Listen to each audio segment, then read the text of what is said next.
बिस्मिल्लाहिर्रहमानिर्रहीम। अस्सलामुअलैकुम। Welcome back to special खाने। आज मैं आप सबके साथ बहुत ही मज़ेदार चटपटी चटखारेदार ऐसी चटनी की रेसिपी शेयर करूंगी जिसे खाकर पेट तो भर जाएगा लेकिन मन नहीं। अगर भूख एक रोटी की है तो दो रोटियां भी कम पड़ जाएंगी।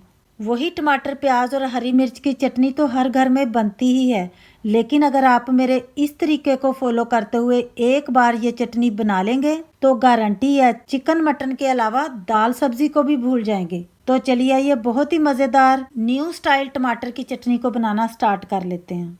इस स्पेशल चटनी को बनाने के लिए यहाँ पर मैंने 400 ग्राम फ्रेश टमाटर ले लिए हैं और माशाल्लाह देखें ये कितने जूसी हैं और कलर आप इनका देख सकते हैं कितना ब्राइट रेड है। आपने भी कोशिश करनी है जब ये चटनी बनानी है तो टमाटर आपने फ्रेश और जूसी लेने हैं। अब सब टमाटरों के हमने दो दो पीस कर लेने हैं। थोड़ा सा हमने यहाँ से उतार लेना है और इनको हमने काट कर दो दो पीस कर लेने हैं।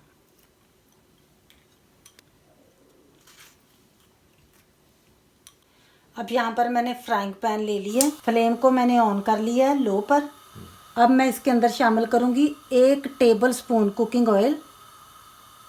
बहुत ज़्यादा हमने कुकिंग ऑयल नहीं डालना। कुकिंग ऑयल को हमने सारे फ्राइंग पैन के अंदर स्प्रेड कर लेना है ताकि सारे फ्राइंग पैन में ऑयल लग जाए। जब ऑयल थोड़ा सा गर्म हो जाए तो मैं शामिल करूँगी 1/2 टीस्पून साबुत ज़ीरा।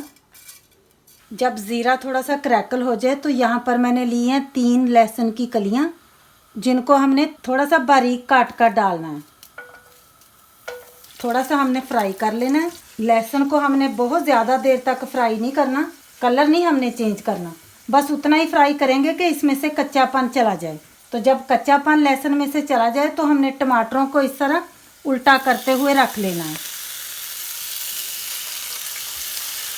और 2 हमने लाल सूखी मिर्चें भी ले ली हैं, इनको भी हमने इसी तरह रख लेना ताकि ये भी हल्की सी रोस्ट हो जाए।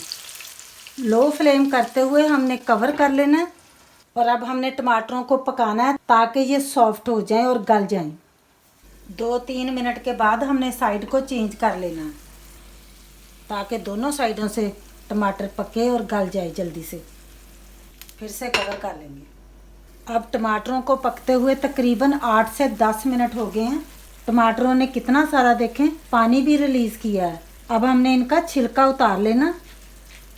पकने के बाद टमाटर सॉफ्ट हो जाते हैं तो छिलका देखें बहुत आसानी से इनका उतर जाता है। सारे ही टमाटरों का हमने छिलका उतारना है। छिलका उतारने के बाद हमने टमाटरों को प्रेस करते हुए मैश कर लेना है। जूसी टमाटरों के अंदर फ्लेवर भी ज़्यादा होता है जो चटनी के टेस्ट को भी 4 चांद लगा देता है। फ्लेम को मैंने थोड़ा सा बढ़ा लिया है ताकि हम ये थोड़ा सा जो पानी है ना ये हमने सुखाना है। ये जो हमने मिर्चें डाली थी ये भी देखें गल गई हैं। इनको भी हमने मैश कर लेना टमाटरों के साथ ही। आप चाहें तो आप मैशर के साथ भी इस तरह प्रेस करते हुए मैश कर सकते हैं। लहसुन भी बिल्कुल गायब हो गया, देखें गल चुका है। अब मैं इसके अंदर शामिल करूंगी 1 टीस्पून शुगर। शुगर डालने का मकसद मीठा करना नहीं है हमारे टमाटरों को, लेकिन ये टेस्ट को बहुत ज़्यादा इन्हांस कर देती है। और मैं अब शामिल करूंगी इसके अंदर सॉल्ट। ये मैं डाल रही हूँ 1 टीस्पून से थोड़ा सा कम। आपने अपने टेस्ट के हिसाब से कम या ज़्यादा कर लेना है। और अब मैं इसके अंदर शामिल करूँगी 1 teaspoon Kashmiri red chilli powder. ये तीखा बिल्कुल भी नहीं होता, सिर्फ मैं कलर के लिए डालती हूँ। अगर है आपके पास तो आपने डाल लेना है, अगर नहीं है तो कोई मसला नहीं, आप स्किप कर सकते हैं। बस अब ये रेडी हो चुका है। फ्लेम को हमने ऑफ कर लेना है और इसको ठंडा होने देंगे। जब टमाटर की पेस्ट अच्छे तरीके से ठंडी हो जाए तो इसको हमने ट्रांसफ़र कर लेना है एक बोल के अंदर। अभी ये चटनी रेडी नहीं हुई, इसके अंदर अभी हमने कुछ और चीज़ें भी डालनी हैं। यहाँ पर मैंने मीडियम साइज़ का अनियन लिया था, इसको मैंने बारीक सा काट लिया, चॉप कर लिया था, इसको हमने शामिल कर लेना है। 2 हरी मिर्चें मैंने ली थी, बारीक सा मैंने इनको काटा है, ये भी हमने शामिल कर लेनी है। आपने हरी मिर्चों का ख्याल रखना है, आपने अपने टेस्ट के हिसाब से डालनी है, आप एक भी डाल सकते हैं। यहाँ पर मेरे पास है क्यूकम्बर यानी कि खीरा। ये तकरीबन कटा हुआ खीरा मेरे पास होगा 1/2 कप, इसको भी हमने शामिल कर लेना है। हमने ये बहुत ही स्पेशल सी मज़ेदार सी चटनी अपनी तैयार करनी है। हरा धनिया ये भी हमने डाल लेना है तकरीबन 2 टेबल स्पून। मैंने काट के वॉश करके रखा हुआ था। फ्रेश पुदीना है, ये भी हमने डाल लेना है 2 टेबलस्पून, ताकि हमारी चटनी में से अच्छी सी खुशबू आए। कच्चे आम का सीजन है, गर्मियों का दिन है, बहुत ही आसानी से हमें मिल रहे हैं। ये भी मैंने एक ले लिया था मीडियम साइज का। ये ना ज्यादा खट्टा था ना ज्यादा मीठा था, मजेदार सा था, तो मैंने इसको चॉप कर लिया। ये भी हमने ऐड कर लेना है। ये भी तकरीबन हाफ कप से थोड़ा सा कम ही होगा। ये मेरे पास लेमन है, ये काफ़ी बड़े साइज़ का है, तो मैं इसमें से हाफ ले रही हूँ। अगर छोटा है तो आपने पूरा ही डाल लेना है, ताकि खट्टी मीठी सी हमारी ये चटनी बन के तैयार हो। टमाटर के अंदर हमने शुगर डाली थी ना, अब ये लेमन डालने से दोनों का टेस्ट इन्हांस हो जाएगा। अब ये मैंने भुना हुआ और कुटा हुआ ज़ीरा लिया है, ये भी हम डालेंगे हाफ टी स्पून। इसके साथ बहुत अच्छी खुशबू आएगी चटनी के अंदर। क्रश्ड की हुई काली मिर्चें हैं, ये भी मैं ले रही हूँ हाफ टी स्पून।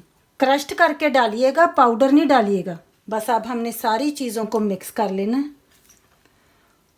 यकीन करें, जब आप एक दफ़ा इस चटनी को ट्राई करेंगे, जिस दिन आप बनाएंगे ना उस दिन फिर आपको सालन बनाने की ज़रूरत नहीं पड़ेगी, ये मेरी गारंटी है। सारी सब्जियों को हमने अच्छे तरीके से मिक्स करना है। अब माशाल्लाह देखें, हमारी बहुत ही मज़ेदार, टेस्ट से भरपूर, एनर्जी से भी भरपूर, बहुत ही मज़ेदार है ये। एक दफ़ा आपने ज़रूर ट्राई करना है और अपना फीडबैक देना नहीं मुझे भूलना कि जब आपने ये चटनी बनाई तो आपको कैसी लगी। आप इस चटनी को रोटी के साथ खाएं या पराठे के साथ खाएं या फिर चावलों के साथ खाएं, ये आपको भरपूर मज़ा देगी। आप इस चटनी को एक बार नहीं बार बार बनाएंगे, ये मेरी गारंटी है। अगर आपको ये मेरी आज की रेसिपी पसंद आई है तो प्लीज़ शेयर कर दीजिएगा ज़्यादा से ज़्यादा फैमिली और फ्रेंड्स के साथ। दुआओं में याद रखिएगा। फिर मिलेंगे इंशाल्लाह ताला मेरी एक बहुत ही ख़ास रेसिपी के साथ। तब तक के लिए ढेरों दुआओं के साथ अल्लाह हाफिज़।